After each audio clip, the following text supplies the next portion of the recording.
Assalamualaikum warahmatullahi wabarakatuh. Waalaikumsalam warahmatullahi wabarakatuh. Senang sekali kesempatan bisa bertemu dengan guru besar Ustadz Abdul Somad. Barakallah. Saya baru saja menikah. Saya berharap bisa mendapatkan nasihat sedikit mengenai pernikahan, baik yang baru menikah maupun teman-teman yang sudah lama menikah. Sedikit nasihat mungkin Ustadz. Terima kasih. Pertama saya ucapkan barakallahu lakuma wa baraka alaikuma wa jama'a bainakuma fi khair. Barakallahu lakuma, berikan berkah kepada mereka berdua ya Allah. Wa baraka alaikuma, berikan berkah dalam mengharungi kehidupan senang dan susah, lapang dan sempit. Wa jama'a bainakuma fi khair, disatukan dalam kebaikan. Hadis sunnah Nabi Muhammad sallallahu alaihi wasallam. Pertama, mesti difahami bahwa karena jodohlah engkau bertemu, bukan karena bertemu lalu berubah menjadi jodoh. Karena bertemu lalu berjodoh, atau karena ada jodoh maka bertemu? Karena ada jodoh maka bertemu. Berapa banyak orang yang bertemu tapi tak berjodoh? Berapa banyak orang yang berjodoh baru sekali bertemu langsung jadi? Tapi jangan gara-gara ini lalu tidak usaha. Nah, ini yang jomblo-jomblo besok nyantai aja. Nanti nggak ada usaha. Bukan pertemuan yang membuat jodoh, tapi jodohlah yang buat bertemu. Makanya harus ada ikhtiar dan usaha. Ini jodoh saya, bahwa saya sudah dikasih air hari ini 2 botol 1 gelas dengan permen. Ini jodoh saya, rezeki saya ini. Tapi kalau saya tidak berusaha untuk mengambilnya, membukanya, rupanya kosong.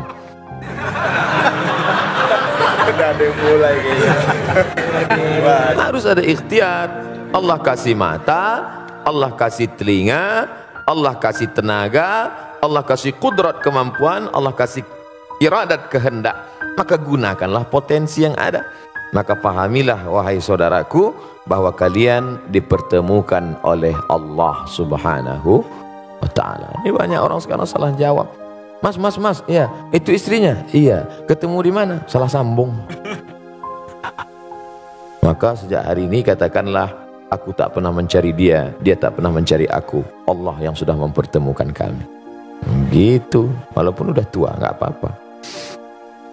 Setelah yakin bahwa itu adalah skenario kehendak Allah, yang kedua, khuliqatil mar'atu min dhila', perempuan itu diciptakan dari tulang rusuk yang bengkok. Wajuha a'laha, tulang rusuk yang paling bengkok, yang paling atas. Tulang rusuk yang paling bengkok, yang paling atas. Idza akhazta aqamtaha kasartaha, kalau kau paksa harus lurus, dia patah. Perempuan ini tulang rusuk yang bengkok. Kalau kau paksa lurus, patah dia. Tapi kalau kau ikut, kau jadi bengkok. Kan susah itu.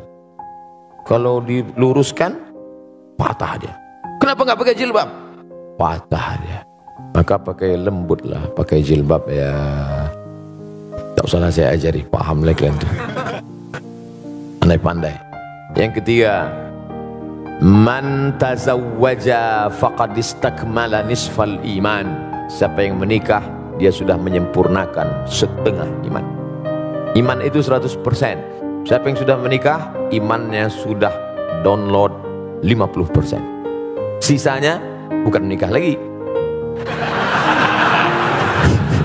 Ini perlu saya luruskan ibu-ibu, karena banyak sekarang jamaah yang sudah pandai menafsirkan sendiri. Sisanya falyattaqillaha fin nisfil baqi, takwa kepada Allah.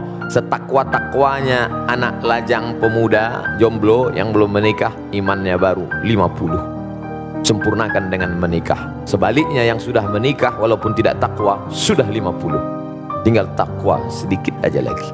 Oleh sebab itu maka bersyukur kita, sahabat-sahabat kita. Mudah-mudahan yang belum berjodoh ditemukan Allah jodoh. Yang bilang amin yang belum nikah aja.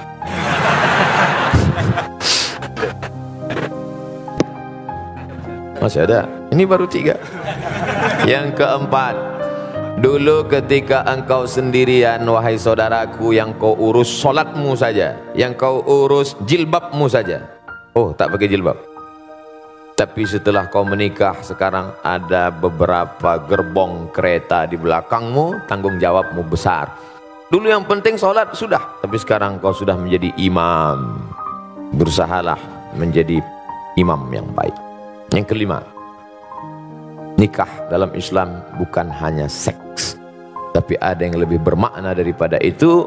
Ada amal yang mengalir. Yang tadi rajin sholat duha, stop kalau mati. Yang rajin baca zikir doa, habis kalau mati. Tapi yang menikah ada amal yang tidak mati. Waladun salihun, anak yang soleh. Mudah-mudahan dari kalian berdua dan yang lain-lain diberikan Allah anak-anak yang soleh dan soleh. Amin ya rabbal alamin. Berikutnya pertanyaan Amar. Assalamualaikum warahmatullahi wabarakatuh. Waalaikumsalam. Selamat pagi Pak Ustadz. Selamat pagi semuanya. Ketemu lagi kita Pak Ustadz. Kemarin saya pernah bertanya sama Pak Ustadz. Ya. Dan saya tidak pernah bosan untuk bertanya lagi sama Pak Ustadz. Baik. Saya tertarik sekali dengan ceramah Pak Ustadz barusan yang tentang ngerusak diri fisik maupun metafisik. Dan saya mengakui juga dulu, ini juga untuk menjadi contoh untuk semua saudara-saudara di sini. Saya mengakui kalau saya tidak berdaya dengan adiksi saya. Waktu itu saya belum pernah melihat, mendengar, dan salah pergaulan. Hingga saya tiba-tiba ditarik oleh pihak yang berwenang. Dan sampai situ saya mulai belajar dan sekarang saya menemu istri saya yang paling cantik, yang sedang hamil, kembar. Doain semoga anak kami semoga sehat. Amin. Amin. Dan pertanyaannya adalah, adakah ilmu atau aturan Pak Ustadz agar kita tetap bisa istiqomah di jalan yang benar dan baik menurut Islam? Terima kasih. Assalamualaikum warahmatullahi wabarakatuh. Sahabat Nabi SAW yang sudah masuk Islam itu apa yang mereka lakukan? Mereka belajar. La ilaha illallah. Tapi lihat pangkal ayatnya, bukan ujuk-ujuk langsung la ilaha illallah. Fa'lam annahu la ilaha illallah. Berilmu dulu. Kami belajar melalui medsos, bagus. Tapi hadir tanya. Jangan baca sendiri, dengar sendiri, pahami sendiri, simpulkan sendiri, nyasar sendiri. Harus berguru.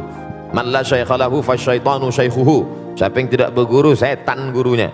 Baca Quran aja bisa salah keliru, apalagi memahami isi Al-Quran. Oleh sebab itu yang pertama belajar. Yang kedua komunitas. Karena kita amat sangat berpengaruh terhadap lingkungan kita. Kalau punya grup yang mengingatkan kita baca Quran sudah berapa juz. Kalau punya komunitas yang ngajak kita kepada sholat berjamaah. Kalau kira-kira keberadaan kita di komunitas itu tidak mendukung iman kita, keluar. Kalau saya keluar dari komunitas ini, lantas siapa yang berdakwah Pak Ustadz? Antum berada di situ mempengaruhi atau dipengaruhi? Jangan-jangan antum hanya tukang pancing yang dilarikan ikan. Menyangka akan bisa memancing ikan, rupanya ikan yang tertangkap ikan paus. Oleh sebab itu maka yakinkan diri kuat.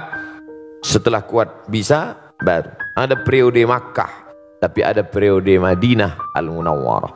Setelah kuat, yakin, maka komunitas-komunitas yang kira-kira bisa dipengaruhi. Tapi kalau tidak, komunitas yang menguatkan iman kita. Yang ketiga, pentingnya menerima nasihat bukan hanya dari telinga, ceramah, khutbah, seminar, pengajian, tausiah, tapi nasihat mata yang tidak bersuara, tak berbunyi. Wa kafa bil mauti wa'iza. Cukuplah kematian sebagai nasihat. Makanya kalau ada orang meninggal, datang, syukur-syukur bisa ikut gali kuburnya, ikut masuk ke dalam. Man syahidal janazata, siapa yang menyaksikan jenazah hatta tusalla alaiha, sampai solat jenazah, dapat pahala balasan qirat, 1 qirat. Wa man syahidal janazata hatta tudfan, siapa yang menyaksikan solat jenazah ikut sampai ke pemakaman, lahu qiratan, dapat 2 qirat. Sahabat bertanya, wa mal qiratan ya Rasulullah, apa 2 qirat itu hai Rasulullah? Rasulullah menjawab, mithlul jabalainil azimaini, seperti 2 gunung bukit yang pahala besar. Apa hikmah di balik itu? Melihat nasihat dengan mata. Kalau dilaksanakan ini insya Allah masuk yang keempat, jangan lupa mohon doa.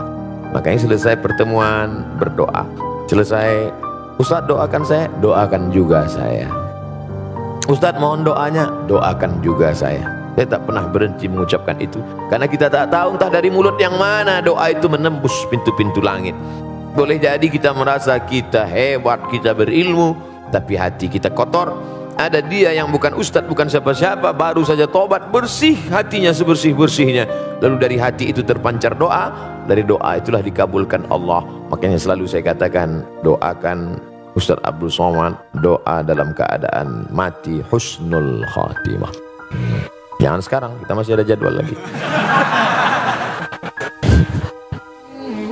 Jangan lupa subscribe, like, and share.